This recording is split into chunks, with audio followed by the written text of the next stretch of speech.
Hello, everyone. Welcome to another adventure in real estate. Guys, I was, at a lacrosse game here the other day, and I was sitting down visiting with one of my, with one of the other parents. And we were discussing things, and he was talking about, he had a friend that had recently purchased a home.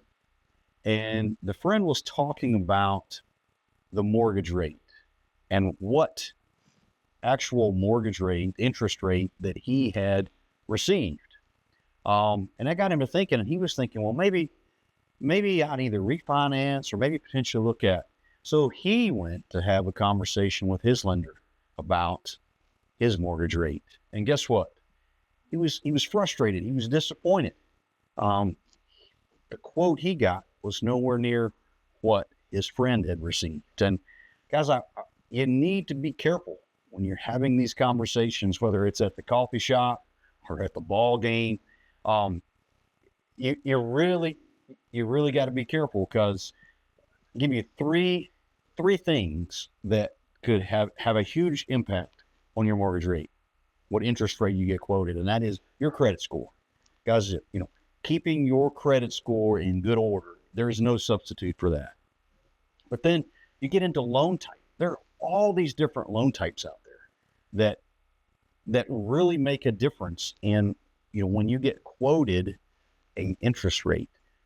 Somebody goes VA, somebody's FHA, somebody's USDA, somebody's conventional, it's just, there's just so many out there. So think about that on there. And the last thing I'm going to give you as an example is just the sheer terms. In other words, what I mean is, there's a 30-year mortgage, there's a 20-year mortgage, there's a 15. There's all kinds of terms out here for your mortgages. And generally speaking, the longer that you let that mortgage play out. So a 30-year mortgage is going to have a higher interest rate than a 15-year in general terms. Okay. So guys, be very careful at the coffee shop, over your latte. You talking about mortgage rates and what one gets, which is the other. Make sure you understand the whole story. There is no substitute for great credit. Nobody's going to argue that, but there certainly are some other things that go in there that really make a huge difference. And we could keep going and going, but we're going to let that wrap it up for this adventure in real estate. We certainly appreciate you. If you're interested in buying or selling property, KingReTeam.com. We'd love to hear from you. See you next time. Take care.